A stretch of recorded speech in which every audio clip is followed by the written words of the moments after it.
Bonjour à tous et bienvenue dans notre tout nouveau format de mise en avant de nos partenaires, le podcast de destination. Moi, c'est Julien, Community Manager pour l'Office de tourisme d'Albi et je vous invite à découvrir le domaine Issali, créé en 1847 et situé seulement à 15 minutes d'Albi, dans la petite commune de Sainte-Cécile-d'Avès. Partons à la rencontre de Michel Issali, 6e génération de ce vignoble gaillacois, et apprenez-en plus sur sa passion qui l'anime. Alors, c'est parti!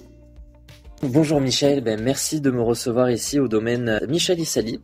Voilà, on est en ce début du mois de juillet, il fait chaud, donc on est très content de pouvoir partager un petit moment ensemble. Parlez-moi un petit peu du domaine où nous sommes actuellement.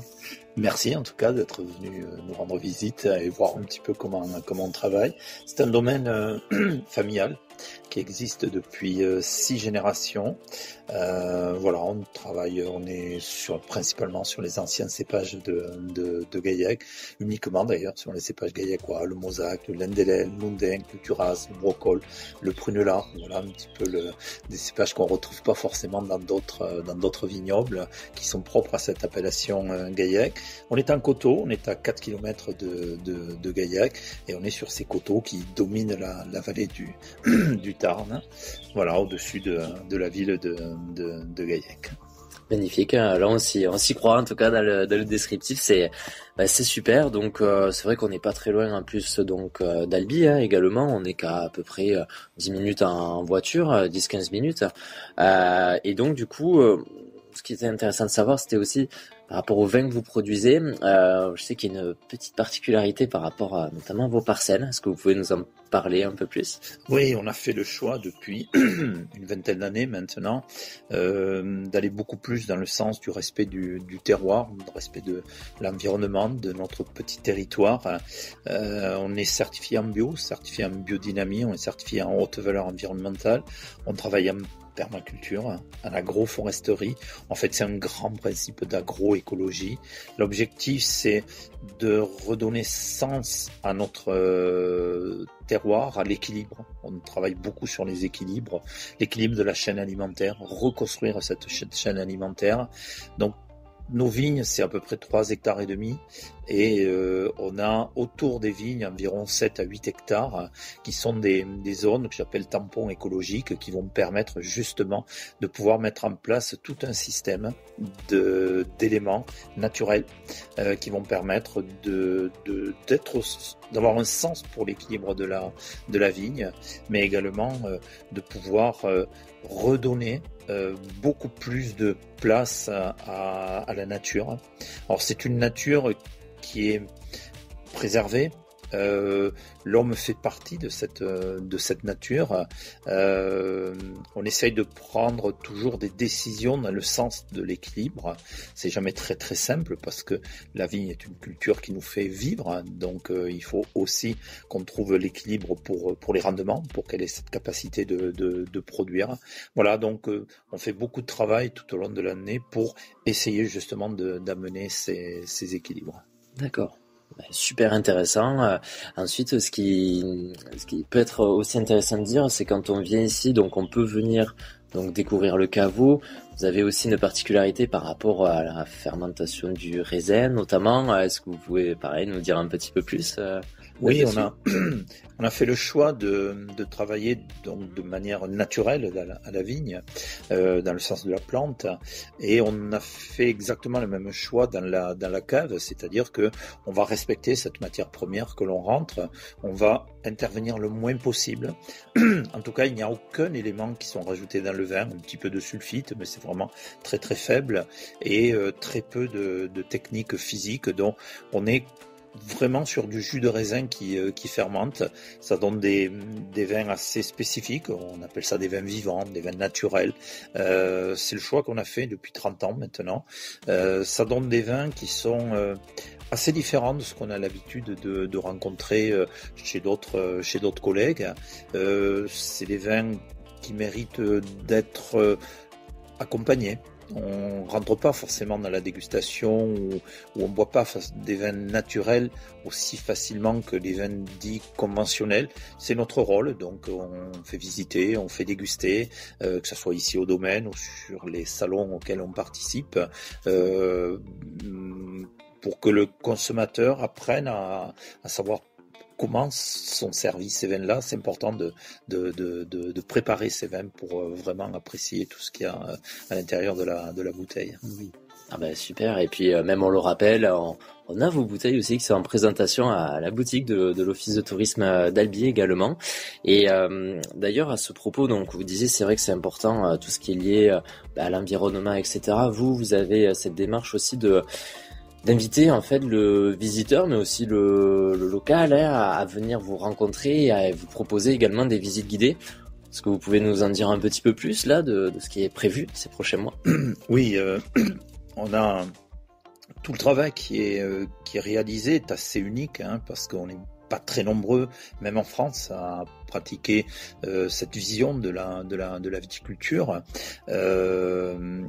Donc c'est important de passer du temps avec le consommateur, avec l'amateur, qu'il vienne de loin ou qu'il soit de la région. Donc effectivement, on va faire visiter le mardi, le mercredi, le jeudi, le vendredi à 15h sur rendez-vous pour qu'on passe 1h30 avec les groupes ou avec les personnes pour justement comprendre quel est le travail que l'on fait. On explique toutes ces démarches, la biodynamie, l'agroécologie, mais on va aller beaucoup plus loin puisque on sait que le monde agricole, et pas que, souffre énormément des problématiques liées au changement climatique. Et on a là aussi mis en place dans les vignes et autour des vignes un travail qui nous permet de se donner les moyens à notre échelle, bien entendu, d'avoir un effet positif sur le changement climatique. Donc ça, c'est des choses que l'on peut toucher du doigt, que l'on va pouvoir visualiser, notamment les températures au sol, les températures à l'air, l'effet des arbres, pourquoi on met des plantes médicinales, quel est l'intérêt d'amener de la diversité de production au sein de la vigne, pourquoi on envisage de briser la monoculture pour aller vers la polyculture, puisque on peut considérer que dans nos régions du sud, ça sera peut-être très compliqué dans les 15 à 20 ans qui arrivent de ne vivre que sur une seule culture qui est la vigne. On voit qu'il y a de plus en plus de gelées, de grêles, de sécheresses qui peuvent à un moment ou à un autre condamner tout ou partie de notre récolte. Donc on souhaite aujourd'hui commencer à voir quelles sont les autres productions que l'on peut rajouter à côté de la vigne et qui ont un intérêt bien sûr environnemental, un intérêt d'équilibre, de compagnon par rapport à la vigne, mais qui peut avoir aussi un intérêt économique en cas de coup dur dans notre entreprise. Mais c'est parfait, c'est super intéressant en tout cas. Merci beaucoup. Est-ce que vous voulez rajouter peut-être quelque chose, des anecdotes peut-être aussi que vous avez vécues vous aussi dans votre vie par rapport au domaine ou Alors, anecdote, j'en ai pas qui me reviennent là comme ça. On a la chance, c'est beaucoup de travail, tout ce qui a été mis en place, c'est qu'on peut, le toucher du doigt, et deux, c'est visuel. C'est-à-dire que durant la visite, on va pouvoir avancer, aller dans la vigne, se rendre compte du travail qui a été fait, de la richesse des éléments qui sont rajoutés autour de la vigne, et c'est important de pouvoir, quand on travaille dans ce sens-là, visualiser les choses. C'est pour ça que les visites sont importantes. Et puis bien sûr d'aller déguster après, puisque ça se finit toujours à la cave. C'est le moment le plus important de la visite, peut-être, se rendre compte réellement du travail que la nature a pu nous rendre. C'est parfait. Les gens peuvent du coup vous contacter, vous trouver sur votre site internet qui est michelissali.fr. Voilà, qui est le nouveau site, puisqu'on a changé, on l'a enrichi, on a rajouté beaucoup d'éléments modernisés, parce qu'il faut penser aussi à moderniser les choses. Donc oui, il ne faut surtout pas hésiter à aller voir le site qui montre, il y a beaucoup de photos, il y a beaucoup de textes qui va montrer, donner envie déjà de venir toucher du doigt tout ce qui est tout cet environnement.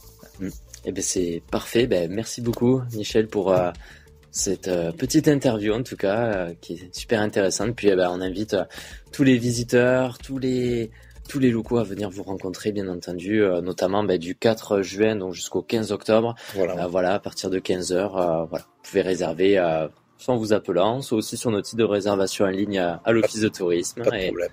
Et voilà. Merci beaucoup. Merci beaucoup. Merci de nous avoir écoutés. On espère que vous avez passé une agréable écoute à notre compagnie. On se retrouve très prochainement pour de nouvelles histoires à la rencontre de nos partenaires. Vous retrouverez ce podcast en écoute sur notre site internet www.albi-tourisme.fr, sur les plateformes telles que Spotify ou bien SoundCloud. À très vite.